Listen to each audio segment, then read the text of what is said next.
Yahweh batela mikongo. Yahweh benisa mikongo. Yahweh batela mikongo.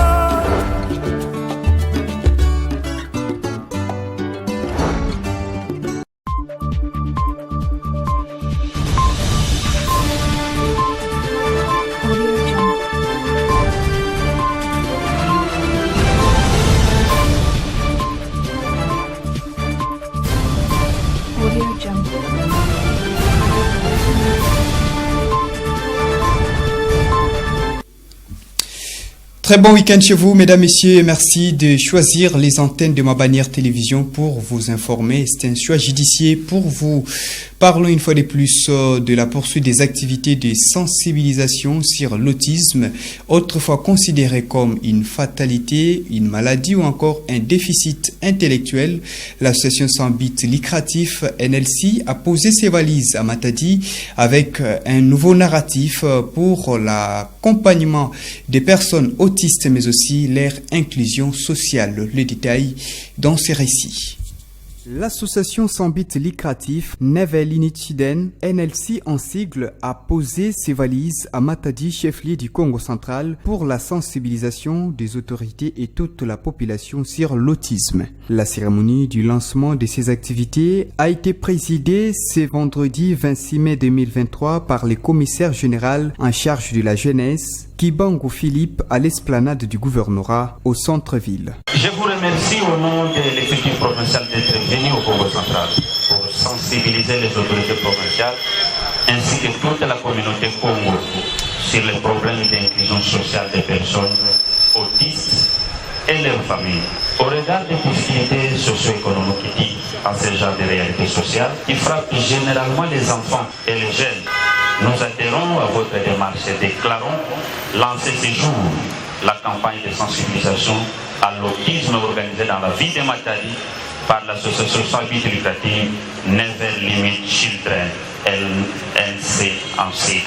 La présidente de l'ASBEL NLC, Madame Mado Madia, parle de l'importance de ces activités. Never Limit Children avait lancé une campagne de sensibilisation à Kinshasa qui s'était poursuivie sur le média et bouclée par une conférence sur l'inclusion sociale de personnes autistes et de leurs familles, parce que l'autisme touche tout le monde et la mauvaise compréhension de l'autisme, c'est sur toute l'étendue de l'Afrique et en particulier le Congo. Pourquoi pas le Congo central après Kinshasa? L'autisme n'est pas une fatalité. L'autisme, c'est une condition, non plus une maladie. Parce qu'on ne devient pas autiste, mais on est autiste. Donc l'autisme ne se soigne pas et ne se guérit pas non plus. Ce n'est pas de la sorcellerie, ce n'est pas des bizengi, que personne ne vienne vous distraire, prophète, pasteur, pour dire que votre enfant est possédé de mauvais esprits. Mais l'autisme, avec une bonne prise en charge, la personne va devenir autonome. Pour qu'une prise en charge soit efficace, il faudrait impliquer les parents. Donc ce que nous faisons, c'est informer les parents, à la fois former les parents, pour nous permettre l'accompagnement que nous faisons avec l'enfant se poursuivre à la maison.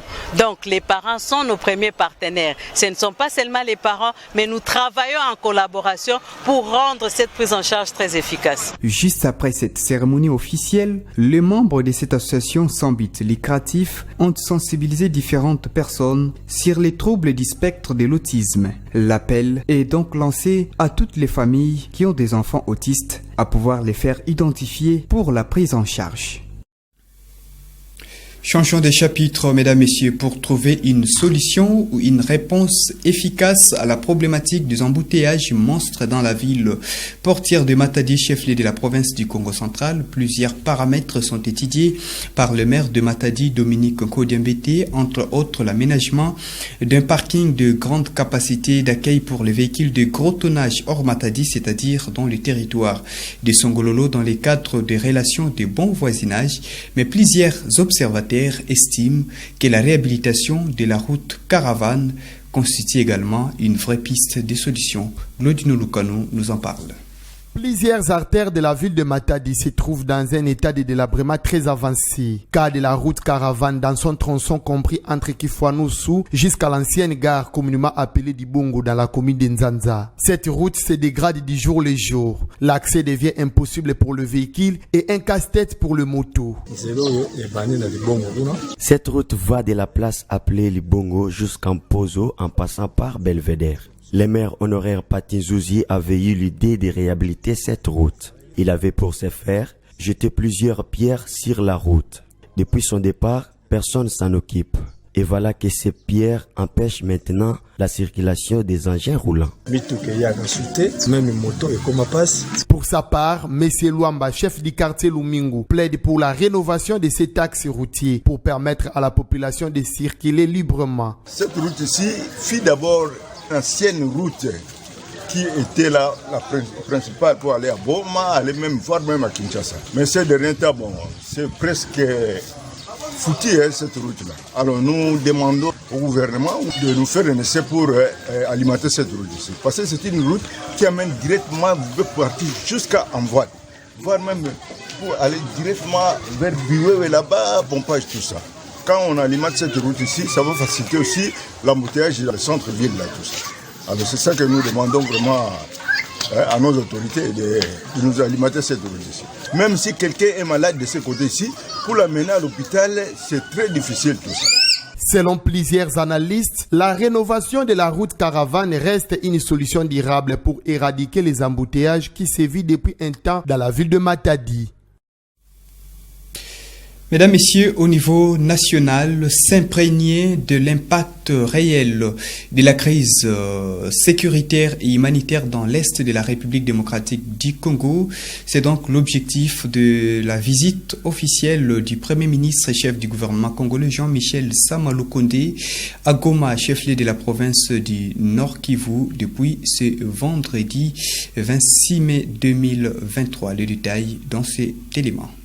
Dès son arrivée, le patron de l'exécutif national, Jean-Michel Sama Lukonde, a accordé une interview à la presse locale. Dans ses propos, le Premier ministre a donné le mobile de son périple. Nous avons connu dans la zone un sinistre, au-delà déjà de cette situation d'insécurité que nous vivons ici dans les provinces du Nord Kivu et du Ituri. Cette situation de sinistre que nous avons connue à Calais avait sollicité du gouvernement que nous puissions déjà avoir une première mission humanitaire et d'évaluation. Aujourd'hui, on se rend compte que nous avons connu 500 morts, plus de 5000 déplacés. Et donc, c'était important que, après que nous ayons déclaré la zone sinistre, nous venions apporter des solutions dans le domaine social. Dans les domaines sanitaires et des infrastructures, le gouvernement congolais a résolu d'accompagner ces localités. Il va donc appuyer l'Office des voiries et drainage pour la rénovation des infrastructures détruites par ces catastrophes naturelles. Au niveau de la santé, parce qu'il y a toujours un apport sanitaire à apporter en termes d'appui en médicaments et du point de vue des infrastructures. Nous voulons apporter notre appui au niveau de l'OBD pour s'assurer de la réouverture de la RN2. Quelques heures après, Jean-Michel Sama Lukonde a eu plusieurs séances de travail avec toutes les couches de la population. Les gouverneurs militaires des provinces de l'Ituri et du Nord Kivu ont aussi été reçus tour à tour par le chef de l'exécutif national, puis s'en est suivi la réunion du Conseil de sécurité. Toutes les parties prenantes ont pris part à ces assises. Nous sommes en opération et que donc le plan, moi je suis sur le plan opératif. Et j'ai comme chef le plan stratégique. Au niveau stratégique, il y a le premier, le chef d'état-major général, il y a le gouvernement, et ainsi de suite. Et que donc aujourd'hui, je suis venu rendre compte, parce que je suis redevable, et je dois rendre compte à ma hiérarchie. Et donc nous avons fait une évaluation avec le Premier ministre. Mesdames, Messieurs, dans ce journal, nous parlons également de la réunion du Conseil de ministres tenu à Kinshasa, capitale de la République démocratique du Congo, vendredi 26 mai 2023 par le Premier ministre avant de s'envoler, bien entendu, pour l'Est de la République démocratique du Congo. Les membres du gouvernement ont passé en revue notamment la situation précaire de l'insécurité dans l'Est de la République démocratique du Congo avant d'adopter les projets de loi portant répartition des sièges pour les prochaines élections législatives, provinciales et municipales. Le détail, c'est dans cet extrait du compte rendu du Conseil des ministres. Examen et adoption de 5 projets de texte. Projet de loi portant répartition des sièges par circonscription électorale pour les élections législatives, provinciales, municipales et locales. Le vice-ministre de l'Intérieur, Sécurité et Affaires coutumières, à l'absence de son titulaire en mission, a présenté le projet de loi portant répartition des sièges par circonscription électorale pour les élections législatives, provinciales, municipales et locales. Élaboré par la Commission électorale nationale indépendante, ce projet de loi répartit les sièges à la lumière des résultats de la révision du fichier électoral dont l'identification et l'enrôlement préalable des électeurs se sont déroulés dans 3 aires opérationnelles. En ce qui concerne les territoires situés dans les aires opérationnelles frappées par l'insécurité consécutive à la violence armée, faute d'avoir procédé à l'identification et l'enrôlement des électeurs dans ces parties du territoire national, la CENI a reconduit les sièges tels que fixés dans la loi numéro 18/05 du 8 mai 2018 relative à la même matière. Après débat et délibération, ce projet de loi a été adopté. Situation sécuritaire. Complétant le vice-premier ministre, ministre de l'Intérieur, Sécurité et Affaires coutumières en mission, représenté par le vice-ministre de l'Intérieur, le vice-premier ministre, ministre de la Défense nationale et ancien combattant, par le biais de son vice-ministre, a indiqué qu'à l'est du pays, la situation sécuritaire reste dominée par le renforcement des différentes positions par le RDF M23 en prévision d'une offensive générale avec comme objectif confirmé, selon les sources, l'occupation de la ville de Goma. À l'ouest, la situation reste marquée par la poursuite des opérations de traque des assaillants Mobondo qui écument la commune de Maluku et la province du Kwango. Et dans la page sportive, avant de nous quitter, retenez que les stades de Diogas et Inga accueillent ce dimanche 28 mai 2023 à 15h le match retour de demi-finale du championnat provincial semi-direct de football du Congo central CPSD. L'association sportive VB de Kassangoulou reçoit Amical Airbrousse. L'association sportive Inga Sport offre son hospitalité au tout capable IRSS de la cité côtière de Mwanda. L'affiche de la finale du championnat provincial semi-direct sera donc connue au terme de ces face-à-face. Rivanciala. Vainqueurs, perdants, départagés par un nul, ils ont tous promis d'améliorer leur niveau de jeu au match retour pour se qualifier en finale du championnat provincial semi-direct.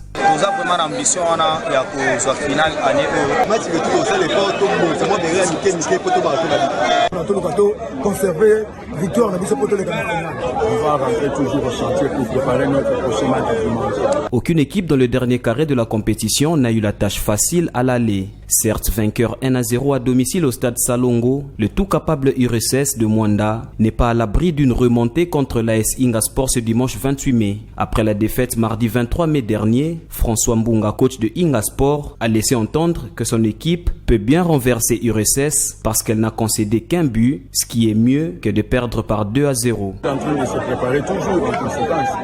Si c'était 2, vraiment ça a été déjà un peu dur. Mais comme c'est 1, bon, on se prépare toujours en conséquence. À Matadi, le même mardi dernier, le stade d'Amar avait vu le Sporting Club Amical Airbrousse et l'ASVB se quitter sur le score de 1-1. L'équipe locale, Amical, avait même tremblé en encaissant en premier dès les 7 premières minutes de la partie avant de réagir à la 65e minute de jeu. Une chose est sûre, Diogas et Inga sont les deux enceintes qui sortiront les finalistes de l'édition 2022-2023 du championnat provincial semi-direct.